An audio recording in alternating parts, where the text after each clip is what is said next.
Doctor ഇപ്പോൾ പറഞ്ഞില്ലേ, അതായത് നമ്മൾ എന്തെങ്കിലും ഒരു വൈകാരികമായ ഒരു അറ്റാച്ച്മെൻറ്റിന് വേണ്ടിയിട്ട് നമ്മൾ ഒരു കുടുംബജീവിതം ഉള്ള ഒരാളാണെങ്കിൽ പോലും പുറത്തൊരാളുമായിട്ട് ഒരു കണക്ഷൻ വെക്കുകയും അത് കണ്ടിന്യൂ ചെയ്തു പോകുമ്പോൾ അവരുടെ കുടുംബത്തിൽ തന്നെ പലതരം താളപ്പിഴകൾ ഉണ്ടാവുകയും പ്രശ്നങ്ങൾ വരികയും കുഞ്ഞുങ്ങളും കൂടി ഇൻവോൾവ് ആയിട്ടുള്ള ഒരു കുടുംബമാണെങ്കിൽ ഒരുപാട് പ്രശ്നങ്ങൾ മാനസികമായിട്ട് 3 പേരുടെയും ഭാഗത്ത് ഉണ്ടാവാറുണ്ട്.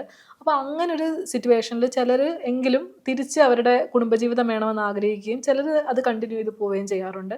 അപ്പോൾ ഇങ്ങനെ ഒരു ഡിസിഷൻ എടുക്കാൻ പറ്റാതെ നിൽക്കുന്ന ഒരു ആളിൻ്റെ ഒരു സ്ഥാനത്ത് നിന്നുകൊണ്ട് ഡോക്ടർ ചിന്തിക്കുകയാണെങ്കിൽ എന്ത് ആയിരിക്കും ഒരു പറയുന്ന സൊല്യൂഷൻ? ആക്ച്വലി അവർ വീട്ടിൻ്റെ പുറത്തേക്ക് അവരൊരു ബന്ധം സെലക്ട് ചെയ്തത് എന്തുകൊണ്ടാണ്, അതിൻ്റെ റീസൺ ഫസ്റ്റ് ഐഡൻറ്റിഫൈ ചെയ്യുക. ചിലർ അതൊരു ടോക്സിക് റിലേഷൻഷിപ്പിൽ കൂടെ കടന്നു പോയിട്ടുണ്ടായിരിക്കും വർഷങ്ങളോളം. അപ്പം അവർക്ക് ആ ഒരു ടോക്സിസിറ്റി ഒരു പീക്കിലെത്തുമ്പോഴത്തേക്കും എല്ലാ ഹ്യൂമൻ ബീങ്സിൻ്റെ ഒരു മെൻ്റലി ഉള്ള ഒരു ഇതുണ്ടല്ലോ, അപ്പം അവർക്ക് അതിൽ കണ്ടിന്യൂ ചെയ്യാൻ പറ്റുന്നില്ല. അതുകൊണ്ടാണ് അവർ ആ റിലേഷൻഷിപ്പിലേക്ക് പോയി എന്നുണ്ടെങ്കിൽ അങ്ങനെ ഒരു സാഹചര്യത്തിൽ എന്തുകൊണ്ട് അപ്പോൾ ഒരു ഡിവോഴ്സ് ചെയ്തിട്ട് വേറൊരു ബന്ധത്തിലേക്ക് പോകുന്നില്ല? അതിൻ്റെ റൈറ്റ് ചോയ്സ് എന്ന് പറയുന്നത് അവർ ആ ഒരു ബന്ധം സ്റ്റാർട്ട് ചെയ്തു, അവരവരുടെ പാർട്ട്ണറുമായിട്ട് കമ്മ്യൂണിക്കേറ്റ് ചെയ്യേണ്ടത് വളരെ അനിവാര്യമായിട്ടുള്ളൊരു കാര്യമാണ്. അപ്പോൾ എനിക്ക് ഈ ഒരു ബന്ധത്തിലേക്ക് പറ്റുന്നില്ല എന്നുള്ളത് കമ്മ്യൂണിക്കേറ്റ് ചെയ്തിട്ട് മേ ബി അവർക്കത് ഡൈവോഴ്സ് ചെയ്തിട്ട് അവർക്ക് ആ പാർട്ട്ണറുമായിട്ട് മുന്നോട്ട് ജീവിക്കുന്നതിന് നമുക്ക് യാതൊരു തടസ്സവും ഇല്ലല്ലോ. അങ്ങനെ വേണമെങ്കിലും ചെയ്യാം. ചില കേസുകളിൽ എന്ന് പറയുന്നത് ഒരു അബദ്ധത്തിൽ പോയി അതുകൊണ്ട് അക്സെപ്റ്റ് ചെയ്യണം എന്ന് പറഞ്ഞിട്ട് തിരിച്ചു വരുന്ന ഒരുപാട് ആൾക്കാരും ഉണ്ട്.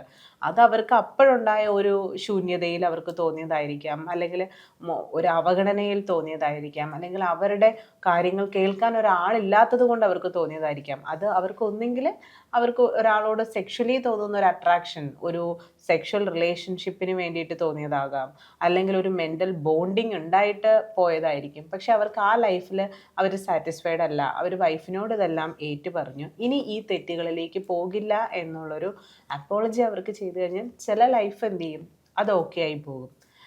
ചിലർക്ക് ഈ ലൈഫ് ഒട്ടും പറ്റാത്തത് കൊണ്ടാണല്ലോ അവർ മറ്റൊന്ന് തേടി പോകുന്നത്. അപ്പോൾ ഫസ്റ്റ് വണ്ണിന് പ്രയോറിറ്റി ഇല്ലാതെ അവർ സെക്കൻഡ് വൺ ചൂസ് ചെയ്തു. അപ്പോൾ അവർക്ക് സെക്കൻഡ് ലൈഫ്, ഈ ഫസ്റ്റ് ലൈഫിലേക്ക് വരാൻ താല്പര്യമില്ലാത്തവർ അവർ നിയമപരമായി ബന്ധം വേർപെടുത്തിയിട്ട് ആ ലൈഫിലേക്ക് തന്നെ പോകുന്നതായിരിക്കും വളരെ നല്ലത്.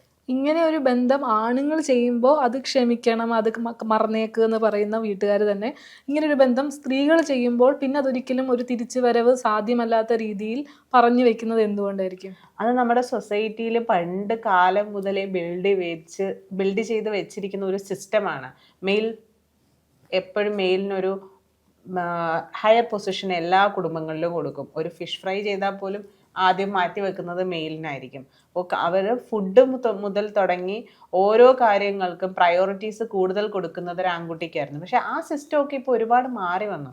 ഇന്ന് ആൺകുട്ടിയും പെൺകുട്ടിയും എല്ലാം വളരെ തുല്യരാണ്. അവർ ചെയ്യുന്ന ജോബ് പ്രൊഫൈൽ ആയിക്കോട്ടെ, അവർ ഇന്ന് സൊസൈറ്റിയിലുള്ള രണ്ടുപേരുടെയും വാല്യൂ ഈക്വലാണ്. അതുകൊണ്ട് എക്സ്ട്രാ മാരിറ്റൽ അഫെയർ ഇന്ന് സ്ത്രീകൾക്കുമുണ്ട്, അതേപോലെ തന്നെ പുരുഷനുണ്ട്. ഇതിൻ്റെ ഒരു പ്രോബ്ലംസ് രണ്ടുപേരെയും ബാധിക്കുന്നതാണല്ലോ. ഒരു ഫാമിലി എന്ന് പറയുന്നത് ഒരു സ്ത്രീയും പുരുഷനും ചേർന്നതാണ്. അപ്പം എപ്പോഴും ഇഷ്യൂസ് രണ്ടുപേരെയും ബാധിക്കുന്നതാണ്. അത് സ്ത്രീ പോയാലും പുരുഷൻ പോയാലും അവർ ഒരാളാണ് തെറ്റ് ചെയ്തുകൊണ്ടിരിക്കുന്നുണ്ടെങ്കിലും രണ്ടുപേരും ചെയ്യുന്നുണ്ടെങ്കിലും ആ ബന്ധം പിന്നെ അവിടെ നിലനിൽക്കുന്നില്ല എന്നതാണ് അതിൻ്റെ അർത്ഥമാക്കുന്നത്. അപ്പോൾ ഒരാൾ പോയി അവർക്ക് അവർക്ക് വീണ്ടും ഒരാൾ അതിനെ റീബിൽഡ് ചെയ്യാൻ റെഡിയാണെങ്കിൽ മാത്രമേ ആ ലൈഫ് നമുക്ക് സ്റ്റാർട്ട് ചെയ്യാൻ പറ്റുള്ളൂ.